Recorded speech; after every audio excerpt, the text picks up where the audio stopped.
আসসালামু আলাইকুম, নার্গিস মুজিদ লিমা স্বাগত জানাচ্ছি এনটিভির দেশের খবরে। ক্রাউন সিমেন্ট শিরোনাম দেখছিলেন, এবার পুরো খবর। মাইলস্টোনে বিমান বিধ্বস্তের ঘটনায় মৃত্যুর মিছিল বেড়েই চলছে।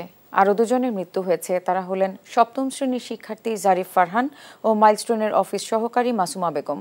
জাতীয় বার্ন ইনস্টিটিউটের পরিচালক জানান, আইসিইউতে চিকিৎসাধীন 4 জনের অবস্থা এখনও আশঙ্কাজনক।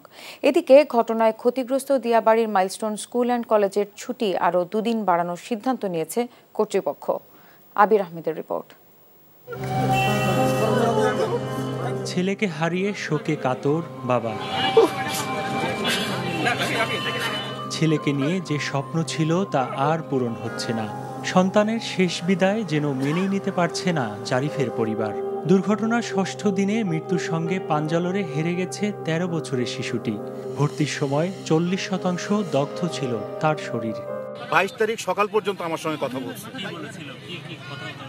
কথার মধ্যে একটা সময় ওর ওই মানে এই দুর্ঘটনার বর্ণনা দিতে গিয়ে ওরা 4 বন্ধু খুব ক্লোজ।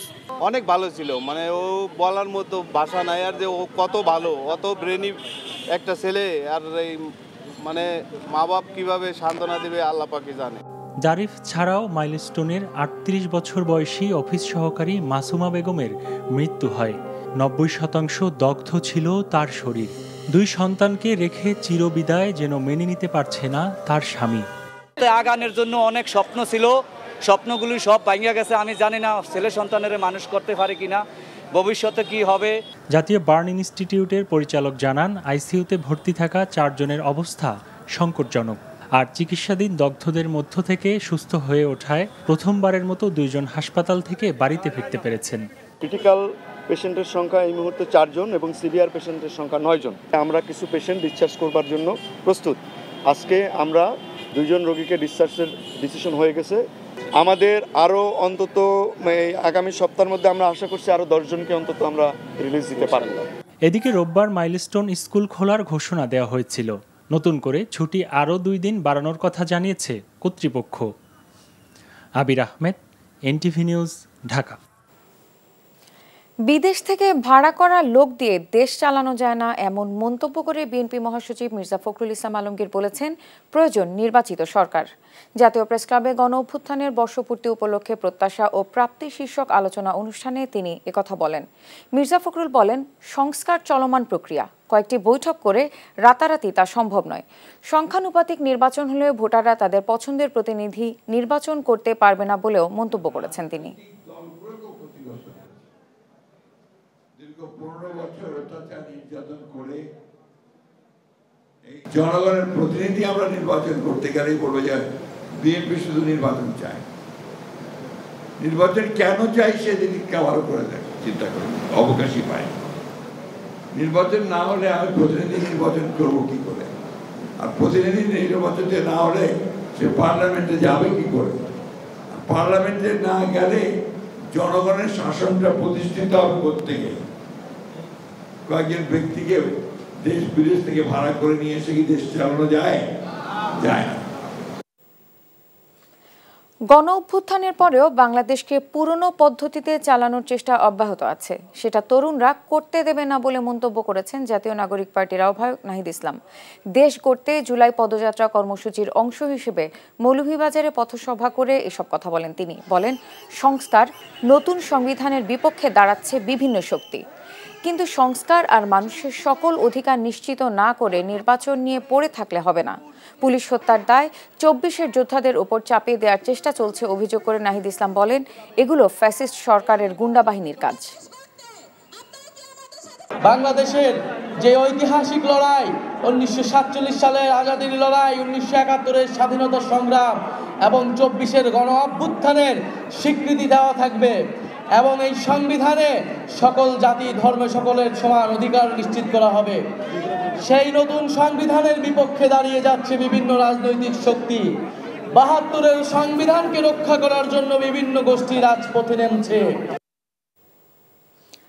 নির্বাচন ঘিরে সোশ্যাল মিডিয়ায় ভুল তথ্য ও এআইর অপব্যবহার রোধে নির্বাচন কমিশন কাজ করছে বলে জানিয়েছেন প্রধান নির্বাচন কমিশনার এএমএম নাসির উদ্দিন।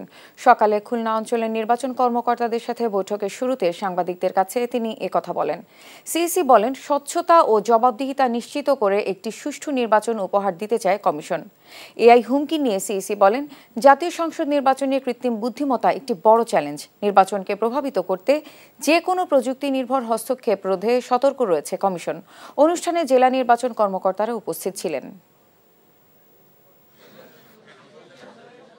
এই ইলেকশনে এই অ্যাবিউজ অফ এআই এটা একটা আমাদের জন্য বড় চ্যালেঞ্জ হিসেবে দেখা দিয়েছে। এখন আমরা seriously we are working on it, দেশি বিদেশি বিশেষজ্ঞদের নিয়ে কাজ করছি। তো এইটা একটা একদম আমাদের অতি মডার্ন একটা যুগে একটা মডার্ন থ্রেট আমি বলবো এটাকে। যদি আমরা একটা ক্রেডিবল সুষ্ঠু নির্বাচন দিতে না পারি, বাংলাদেশের ভবিষ্যৎ উইল বি আনসার্টেইন। জুলাই গণ অভ্যুত্থানের অনেক মামলায় উদ্দেশ্যমূলকভাবে আসামি করায় মামলার তদন্ত কাজ বিলম্বিত হচ্ছে বলে জানিয়েছেন স্বরাষ্ট্র উপদেষ্টা জাহাঙ্গীর আলম চৌধুরী। দুপুরে নারায়ণগঞ্জ জেলা পুলিশ লাইন্স পরিদর্শন শেষে তিনি এসব কথা বলেন। স্বরাষ্ট্র উপদেষ্টা বলেন, নিরপরাধ ব্যক্তিরা যাতে হয়রানি না হয় সুষ্ঠু তদন্ত সাপেক্ষে অভিযোগপত্র দাখিল করা হবে। তিনি আরও বলেন, দেশের আইনশৃঙ্খলা পরিস্থিতির উন্নয়নে কাজ করা হচ্ছে। পরে তিনি পুলিশ লাইনে বৃক্ষরোপণ করেন।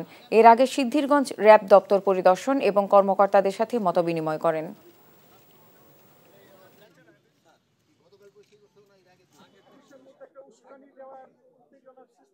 একটা হত্যা মামলায় হয়তো 20 জন আসামি হওয়া দরকার ছিল, আপনার ওখানে 200 আসামি দিয়ে ফেলছে। এখন এই জন্য ইনভেস্টিগেশনের সময় বেশি লাগবে।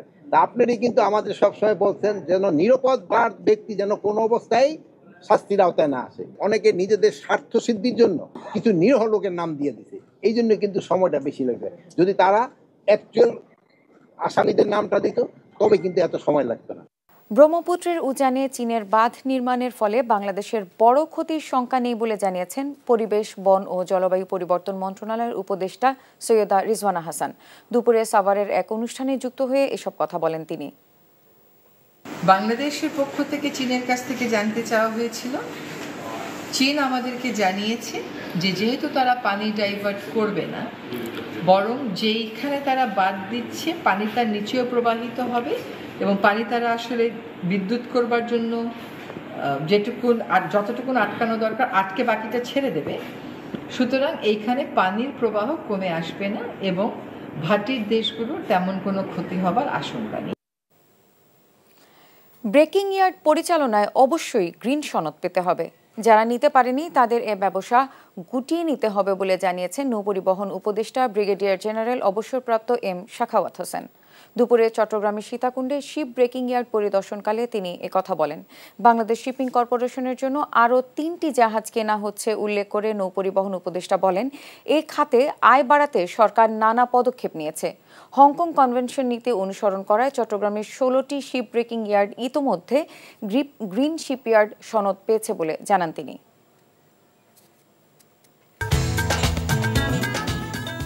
এই ছিল দেশের খবরে। এই খবরের ভিডিও সহ আপডেট জানতে ভিজিট করুন এনটিভি অনলাইন www.ntvbd.com। এছাড়াও এনটিভির জনপ্রিয় সব অনুষ্ঠান ও খবরের আপডেট জানতে ভিজিট করুন আমাদের ইউটিউব ও ভেরিফাইড ফেসবুক পেজে।